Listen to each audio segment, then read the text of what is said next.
Good afternoon, everyone. Thank you for joining us today. My name is Dwayne Higgledians. I'm the chair of the IAEM Conference Committee, and I'm joined today by Krista Lopez, Tony Hauser, our vice chairs, and Julie Huss, the staff conference director. Go ahead and introduce yourselves. Hey everyone, this is Krista Lopez. Thanks for joining. And this is Tony Hauser. I'm really happy to be here. Hello everyone, this is Julie Huss. Welcome. All right, thanks everybody. So during this webinar, we're going to cover the whole submission process and what the conference committee's expectations are for submissions. And then we're going to give you a quick tutorial of the online submission portal at the very end. So our goal today is to develop the best possible program for our conference.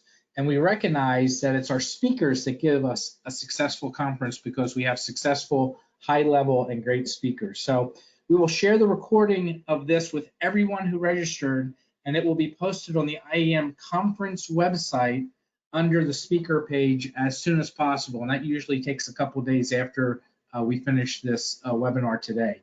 We will welcome all questions. As we go through the slides, please feel free to send your questions to us via the question box that you see. So if at the end of the webinar, you wish to ask any specific questions of your particular situation, I'm going to encourage you to reach out to one of the four of us. And when you do, no matter who you reach out to, please always carbon copy Julie on every one of those emails. And again, that information for each of us will be on the last slide. So everyone, this page that you're looking at right now is the main speaker page on our conference website. The web address, as you see here at the bottom of the slide for the conference, is iaemconference.info. You can find this page by clicking on the speaker tab at the top of the navigation panel, and the recording of this webinar will be posted, as Dwayne said, on this page once it's available. On the left-hand side of the slide, you'll see that the panel has clickable tabs to navigate to more detailed speaker information. In the next couple months, we'll also be adding information about our poster showcase and the EM Vision Talks. The call for speakers opens in March for both the poster showcase and then April for the EM Vision Talks. So on the breakout speaker information page, you'll find the benefits and responsibilities of being a speaker at our IAEM annual conference. It covers topics such as registration, the final slide document review, and submission deadlines and CEM credit. I know every year we get lots of questions about, what about registration? How do I upload? How do I get my CEM credit? So please use this page as much as possible. The speaker submission guidance is hyperlinked on this page, and it's your key and a must read for all speakers looking to submit a successful speaker proposal. So I urge you to spend some time with this guidance and to review it fully and refer back to it often. It was developed by the conference committee and provides all the requirements and tips for a successful speaker submission. Many of your questions can be answered by reading this guidance. Included in the guidance are the steps for navigating the online submission portal and a listing of all the required fields in the online submission form. Please know we suggest you submit your proposal online before submitting, that you gather all your information, you draft it with the information fields, with the character limits in a Word document to ensure your proposal fits the character limitations. Our boxes do have character limitations, so it's important to pay attention to that. And it's really important to draft all of this in a Word document first. And then when you're ready to submit, you can cut and paste it at one time. Many of the issues our speakers encounter when submitting their proposal is inputting the information because it exceeds those character limits. So please, for your own peace of mind, draft your proposal in a Word document first. Verify the word count is within the limitation for each required field. And then when checking in word count, select the character limitation numbers, including spaces. That is required by the online submission form. Draft your first version, verify the word count, and then make sure that submission process will be smoother and quicker for you overall.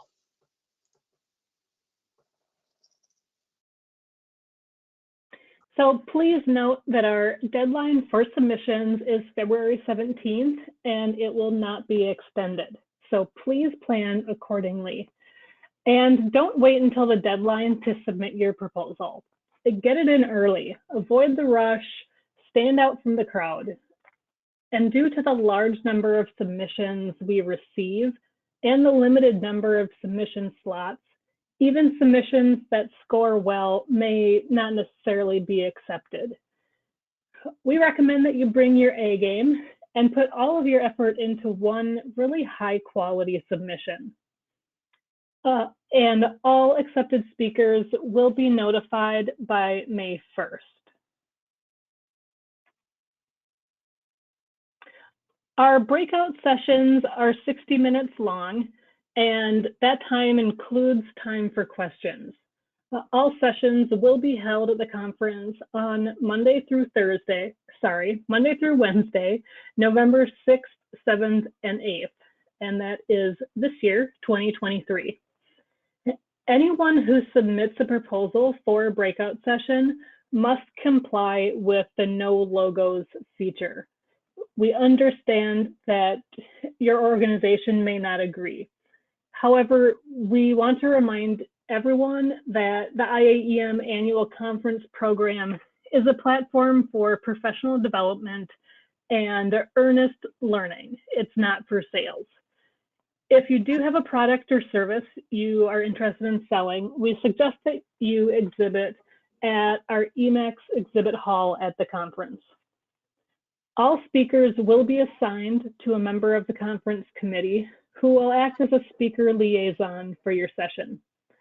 The speaker liaison will use the introduction provided in your submission to introduce you and your session.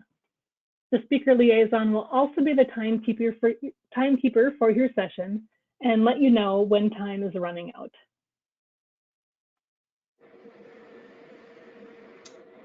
So the conference committee requires presentations that are specifically developed for the IAEM annual conference audience and for the current year's theme, which this year is Emergency Management Turning the Tide. So each year we try to provide the latest information and best practices for education, training, and leadership. As a committee, we strive to have the very best conference with the best speakers presenting the widest range of topics, which assist in educating everyone from the student to the new emergency manager, from the new leaders to the seasoned veteran. So whether an attendee is coming for their first conference or their 71st, that's correct, this will be our 71st conference, we want to always provide the best possible experience, one that's new, engaging, refreshing to all of our attendees. So we need to study the past, live in the present, and be prepared for whatever the future hands us. So whether you're an emergency manager or an attendee in a related or collaborating profession, the sessions we offer cover the entire spectrum of what we do and what we're expecting to do every day.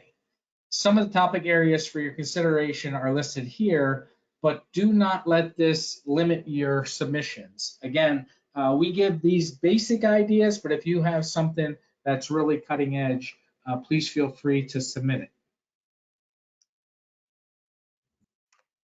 The online speaker submission portal is linked to the IAEM database. To submit a proposal for a breakout session, you will need to log in to IAEM.org. On the home page, click on your dashboard to get to the speaker submission portal. You do not need to be a member of IAEM to submit a proposal. I'll be logging into the online portal at the end of this webinar and walking you through step-by-step later in this presentation. All this information is also listed in the speaker submission guidance, which we talked about earlier. The call for speakers will open on Friday, January 13, 2023, and it will close on Friday, February 17th at 11:59 Central Time. So don't wait to the last minute, as Tony mentioned earlier. As Chris was saying, and I mentioned the speaker liaison guidance, the speaker guidance has all the steps and all the character limitations that you need for your speaker submission. So please do read that, take a look at it. It will help you in formulating a good proposal. Very important, there's not a save function in our online portal. So it's important that you set aside some time to allow for entry of all the information.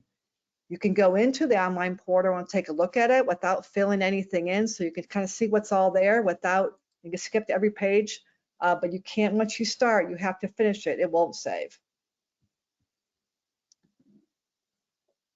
And here's some information we've listed as the main information that we will be asking for. Again, we recommend that you draft your proposal in a Word document, check those character limits, including those spaces, prior to logging into the submission portal. It will save you time and also not cause you not to be so frustrated. All the fields and their character limitations are listed in our speaker submission guidance. You can also log into the speaker submission portal to view all the required information without submitting a proposal. Then when you're ready, you can go back in and enter all the information. Keep in mind, just as Julie mentioned, there is not a save function.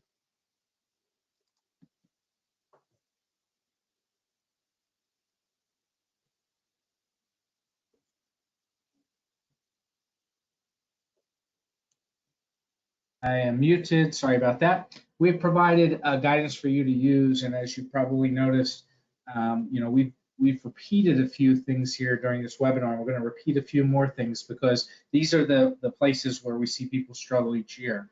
So we also recognize that everyone has a different skill or comfort level when it comes to speaking. We take that into account when we do our reviews of all the submissions. For those of you who have never spoken on the national stage, think about reaching out to one of us to help prepare you for your submission. We do a lot of work with our speakers from now until the conference to help out, so don't feel overwhelmed. Reach out to us and we will gladly help you. The better your submission is, as we mentioned, the better your chances of getting it selected. So the last two items concern those who are accepted. As you're considering putting a proposal together, know that if you are selected, a member of the conference committee will work with you to develop your session, as I'm saying. So they'll review your slides, they'll review what you have, and they'll make any assistance available that you may need. The representative will also do a review and ensure that the slides meet our standards. As mentioned earlier, we don't allow logos on the slides other than the first and last slide. If you get selected, we may ask you to focus on maybe a slight variation of your proposal or to collaborate with someone else if it's a very popular topic. What we see every year in speaker selection is we see a really great proposal and then the committee says, and what if we could add this or we could add that? So we may reach out to you to ask if you can add some things or have a slight variation. The committee prides itself on the level of personal attention and respect that we give to all of our speakers all the way from now until the conference in November. So again, we want to emphasize that new speakers are welcome and all speakers will receive support in developing their presentations. Again, maybe you've never spoken on a large stage like this, but you might be the person that has the session that we all need to hear. So whether you're first time or a multi-time presenter, we're looking for all of those. One of the things we do try to do, though, is make sure that we don't have repetitive presenters year in and year out to make sure that we give other people an opportunity based upon their submission. So the speaker submission is chock full of helpful tips, covers all the requirements for a successful submission. And remember to double check your proposals for typos before you submit. Just like a grade in the classroom, those things, they point out something to us as we're reviewing them. So make sure that you take the time, make sure that you work on it early. We're a professional organization and we expect work product that is professional, and when it's a finished product, that it is in fact a finished product. So as mentioned, our committee each year has been fortunate to have many great submissions, and we're looking forward to the best of the best, while also looking for as much diversity and content as possible because we're trying to reach the largest possible audience. Each year, our audience at the conference grows. The allied professionals that come to our conference grow. And so the goal of the conference committee is to make sure that all stakeholders that interact with emergency management can come and find educational and informative content at our conference to meet their needs. I think if you look at this slide, it's very important to look at that third bullet point. You have a story and you need to tell it, and we want to hear it. I've given a lot of presentations over the years. I've discovered that those that have been received the best are ones which have that compelling story involved. It has to be interesting and maybe even a little entertaining to a point. Nobody wants to be lectured to. All you have to do is ask my students in any of the classes. Everybody loves a story. You have a story, you have the knowledge, you have the capability. Make sure we see it in your submission.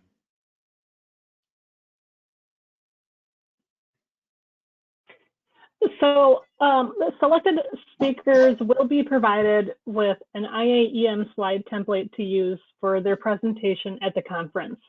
Logos will only be allowed on the first and last slides of the presentation. On the first slide, there's room to insert the title of the presentation and the speaker or speakers' names. There's space on the last slide to include your contact information so that the audience can reach out to you after your presentation. The slide template is required to be used by all selected speakers. So we told you what we were going to tell you, and we told you, and now we're going to tell you what we told you. We're very strict about using the slide template and only allowing speakers to insert company logos on the first and last slide. Since you've heard me say this many times, you probably understand that this has been an issue sometimes in the past. We just cannot allow speakers to use the IAEM annual conference as a platform to promote their company or organization. For those of us that read the evaluations every year, you understand why this is very, very important to our attendees. So, of course, someone in the audience right now is probably wondering, how the logo rule applies if the proposal is about a program or a unit with a specific logo, something like, the America Prepare-a-thon or something like that. If this is you, don't be discouraged or dissuaded. Just reach out to one of us and tell us what's happening, and we'll work with you so we can advise you accordingly. At this point, Julie's going to walk us through a live demonstration of how to submit a breakout proposal.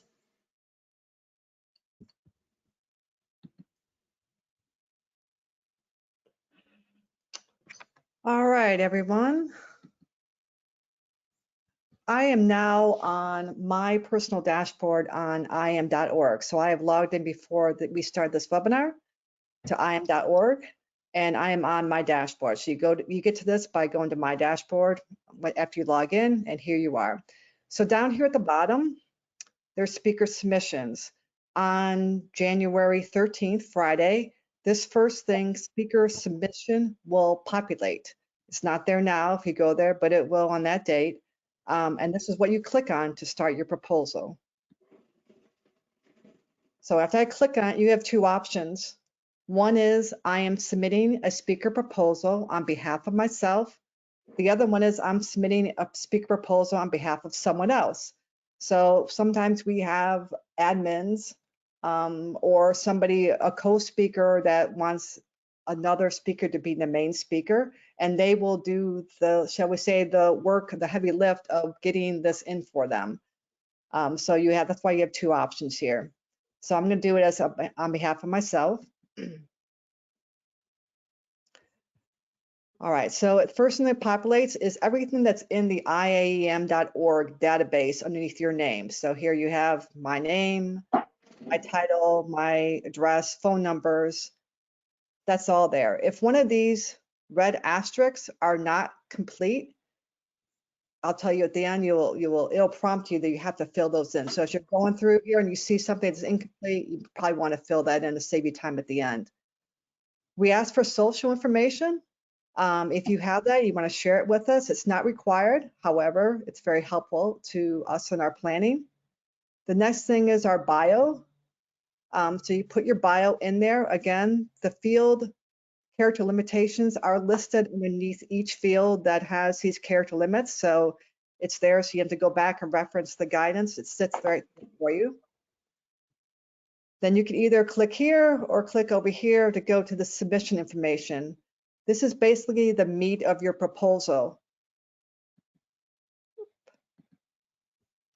So it will have, this will automatically populate. I'm on the admin side, so it shows a little bit differently right here.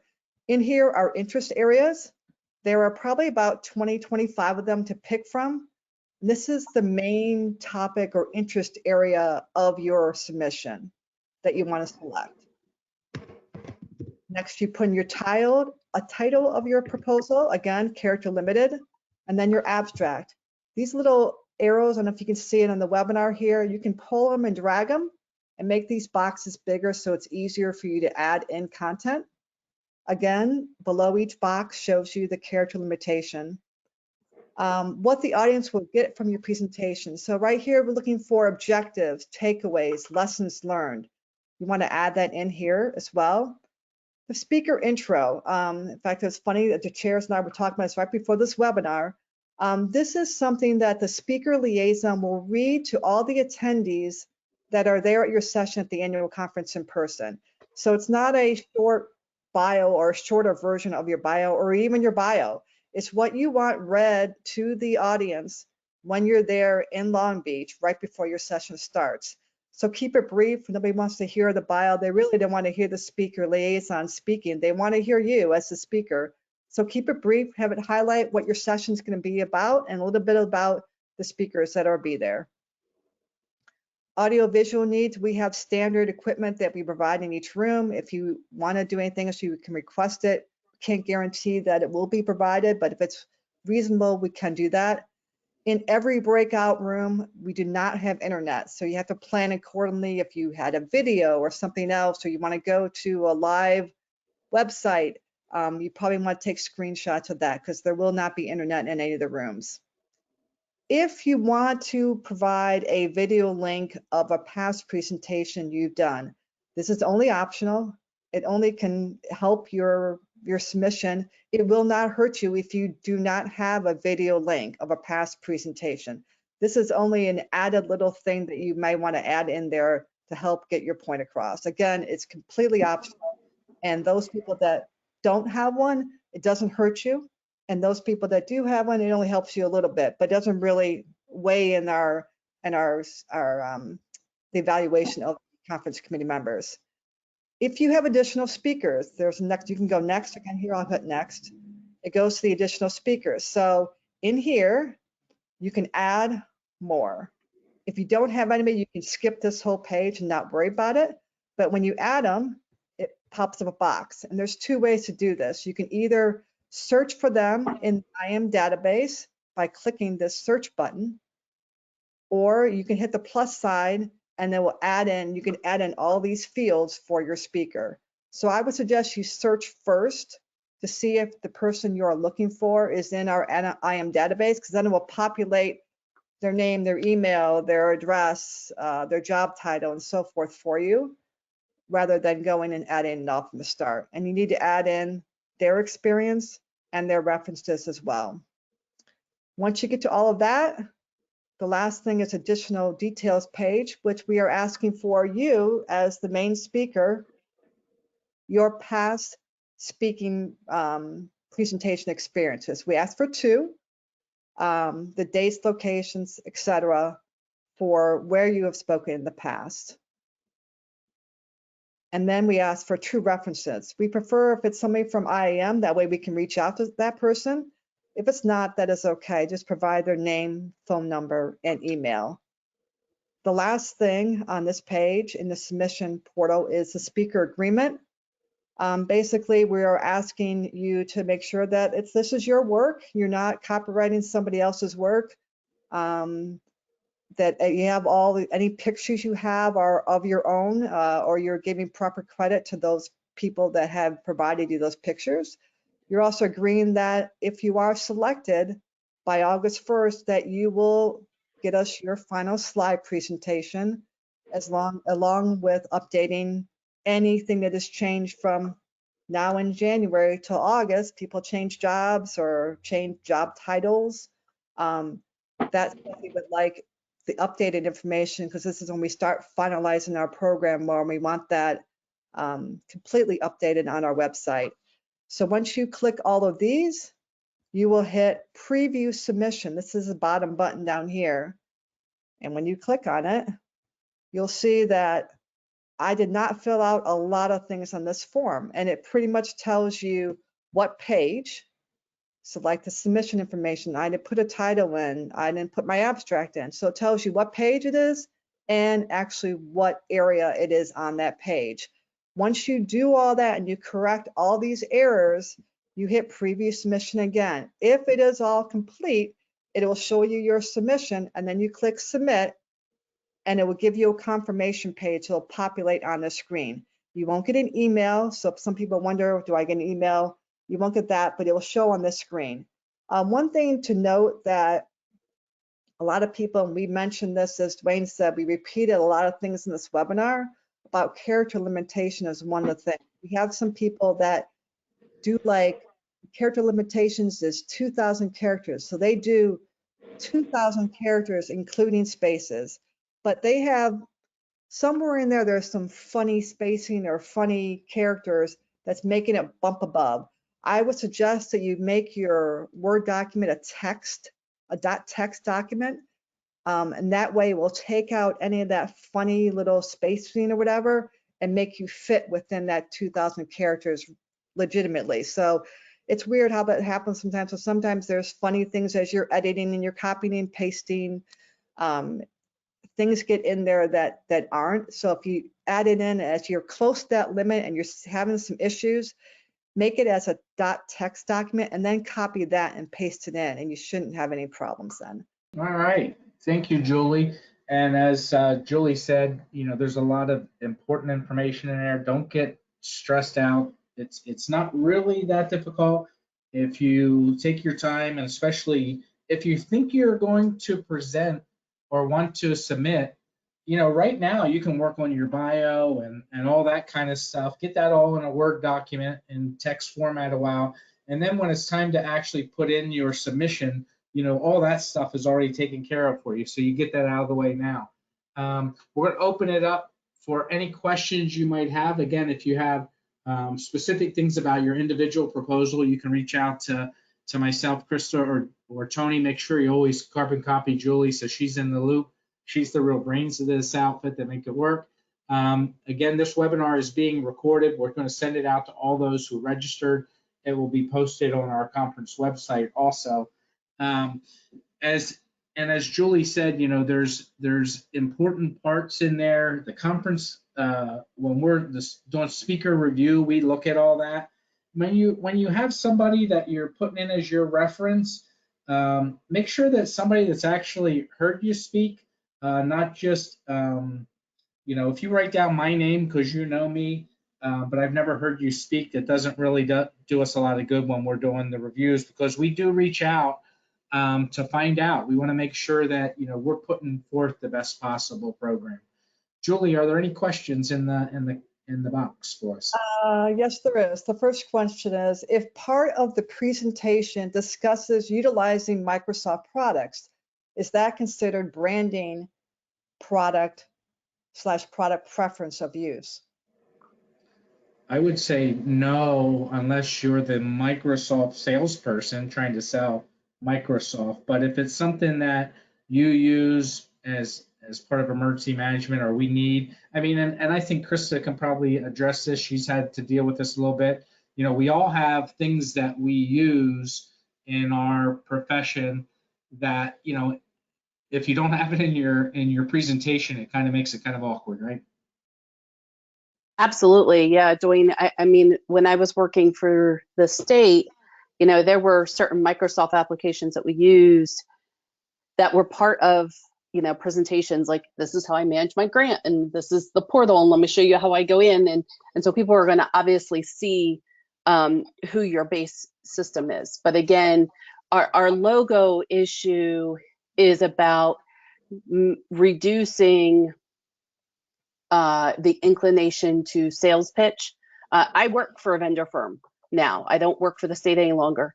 And, my own colleagues, we talk about, this is about presenting new information for emergency managers to learn and grow from. The opportunity to sell the products and the services that we offer is, as it was stated earlier, in the EMEX. It's in the convention center, right? So it's not about selling your product. It's about sharing tools and tips to make our jobs better as emergency managers.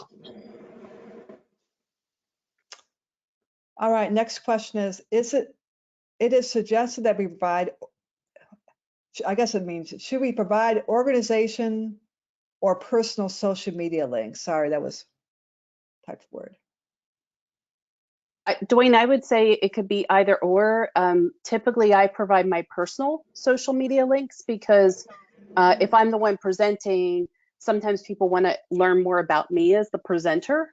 But if you're presenting on, let's say, a particular program, when I work for the state, disaster recovery, my session might be disaster recovery housing from a particular event, then maybe there's a social media link that would be salient to that topic. So your judgment call, but usually it's so that the participants can find you as a presenter.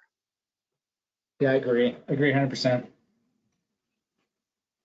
All right, next question. If we are not a company, but are a federal entity responsible for supporting locals, is it okay to discuss this in the presentation? For example, discussing federal nuclear radiological emergency preparedness efforts and who to call for help. Our team had a lot of people approaching us in Savannah asking us who to call for help, and we were thinking to include some of this in our proposal. Yeah, I think that is, again, that's you getting information. I mean, if it's about what your presentation's about, I don't have an issue with that. I mean, really, it comes down to, it's probably not as big a deal when you're talking about government and other government agencies and reaching out as much as it is you're a vendor and you're trying to sell your vendor's product. Yeah, Dwayne, I would. Sure. Go for it. Go, Tony. We're all on the same page. I would concur that, that's the type of information that we do want presenters to provide. What resources are available that we don't know about that could be useful in a response. And the benefit of those of our federal partners providing some of that is, that's just a request. There, isn't necessarily any contracting or money involved with that. So there's a lot of benefits. All right, next question. What if the presentation or a portion of the presentation comes from material that we are the copyright holder for? Could that impact the ability to share that information later after the conference, etc.? So, yeah, you cannot copyright the material you're presenting, if that makes sense. We've had in the past, I can tell you the very first time that I wanted to present at IAEM many years ago, I always copyright my slides, depending where I'm going, if it's my work product. But our rules of IAEM are that you can't copyright your slides or your information. Julie, can you, I know there's some workarounds that you might be able to address better than any of us. Well, it depends what you're copyrighting. For copywriting, pictures, it's okay. We've had in the past where people had taken pictures of various things that they didn't want that out there for everybody to share. So what they did is they used a version that they had for on-site in person, and then they had a different version that they would post it in the app. So what was being showed to the people that were actually there in person was a different version that actually was on the app, or they chose not to share their slides on the app afterwards. Because obviously on the app, what we do is when you submit your final presentation to us, we put that on our mobile app so that attendees, when they're going through, they can download and look at your slide deck on their phone or on their laptop, either during the session or after the session. They can have the information. So some people that have had that situation, they've chose not to share their slides after the fact. So it's a case-by-case basis. As all the three of the chairs have said, if you have a specific concern, please reach out to us after the webinar and we can handle that more personally to your individual situation. Next question is, how long does the selection process generally take? Well, we plan to meet in March, and I don't remember the exact date. It's near the end of March. And correct me if I'm wrong, Julie, we usually let speakers know by the first week of May. That's correct. As we mentioned earlier, the call for speakers closes on Friday, February 17th. At that point in time, we go through 2 rounds of review for the entire conference committee. After that, there is a final speaker selection review, and initial selections are made, as Dwayne said, near the end of March. And then we kind of finalize the program a little bit throughout the month of April and let you know. In the past, we have let people know before May 1st. Don't hold us to it, but that's our final date that we will send out emails to all the selected speakers and all those people that unfortunately were not selected as well.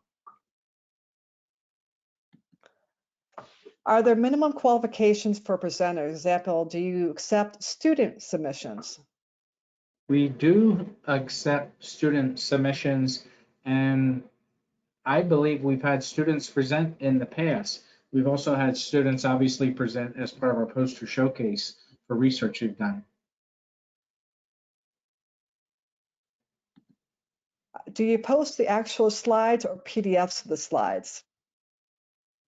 I guess I can answer that one. It's PDFs of the slides, not the actual slides.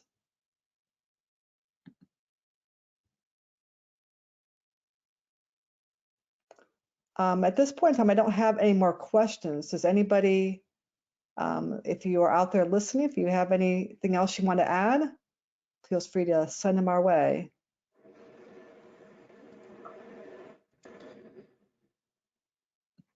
And again, we appreciate your attending this webinar. We appreciate your willingness to come present at IAEM for our attendees. This past year, we had our 2nd largest conference ever in Savannah. We expect another very large conference since we'll be in Long Beach. We appreciate your time, your effort. We appreciate what you do for your communities and hopefully what you do for our attendees when you present. We probably sound a little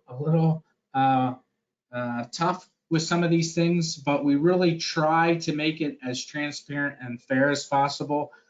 We try to make sure that if there are good speakers out there, that those speakers are speaking at our conference. We don't, and those speakers are you, right? If you have that great idea, I know it was mentioned earlier in the past, we've seen people that thought, well, if I present 5 or 6 or 7 proposals, for sure they'll take one of them. And it really just doesn't work that way. As Julie mentioned, all of our conference committee members go through and the first 2 rounds and kind of grade the submissions.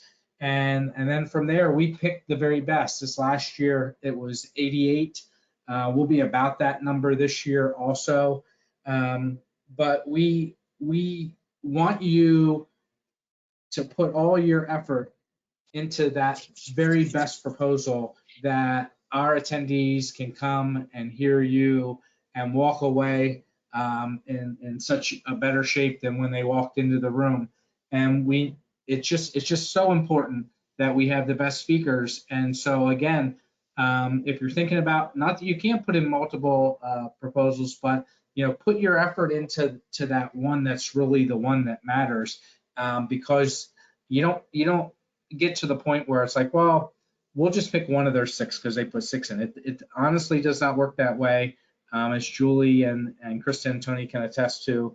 Sometimes people put in 3 or 4 proposals of which none get selected because they're just not, they didn't put enough in. Plus, the other thing you need to remember is, we try to make sure that we cover as much material as possible across the board. So we don't want 80 sessions on leadership and no sessions on children and disasters, right? So that plays a part into it. Who else is submitting plays a part into it. How good those other submissions are. Make sure that you put the effort into it, that you put in that right proposal, so that we have no choice but to pick you to have you speaking for us in Long Beach at our 71st. Has there been any others? Any questions, Julie? Yeah, a couple more have flown in here. What about a vendor that doesn't sell to emergency managers or local government? We do encourage those emergency officials to attend our training, which is offered at no cost. So the presentation will be on their training, I assume. I don't know. I would gather this probably needs more Probably detail. needs, yeah, maybe an email. Right. Next thing is, do you mind sharing what the percentage tends to be of people who submit versus people who are accepted to deliver a presentation? I used to know that number, but I don't anymore. Julie, I don't know. How many typically do we get? Several hundred? Yeah, we usually get between, usually get about 300 people that submit every year. So that, So And, your number's and about, Julie, I go was ahead. going to say, Julie, can I add, and Dwayne, I think the key here is think about what sessions you'd want to attend yourself, and think along those lines.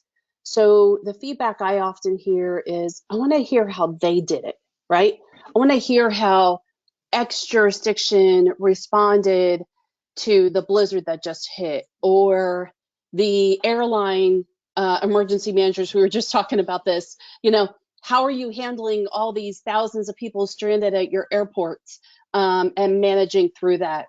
Or your power grid goes down and you have people without power for several days. How are you as a jurisdiction responding to that?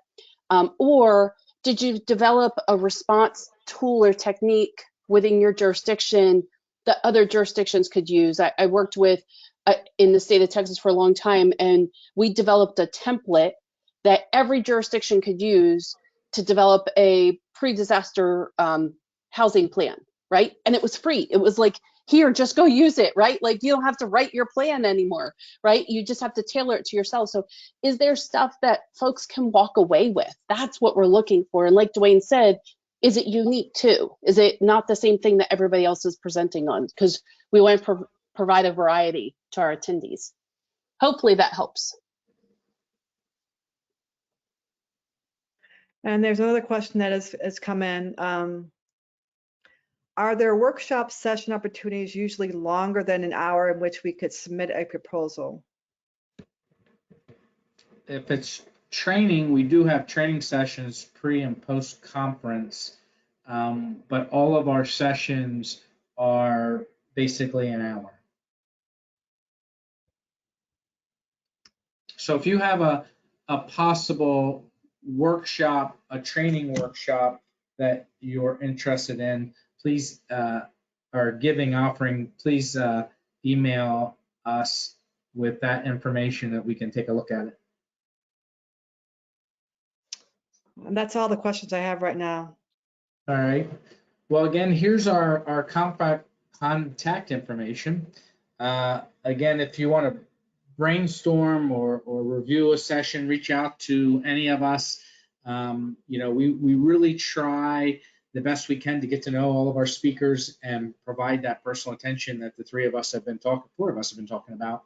From the plenary speaker to the breakouts and forums, the committee really works collaboratively with all of our speakers to develop their sessions.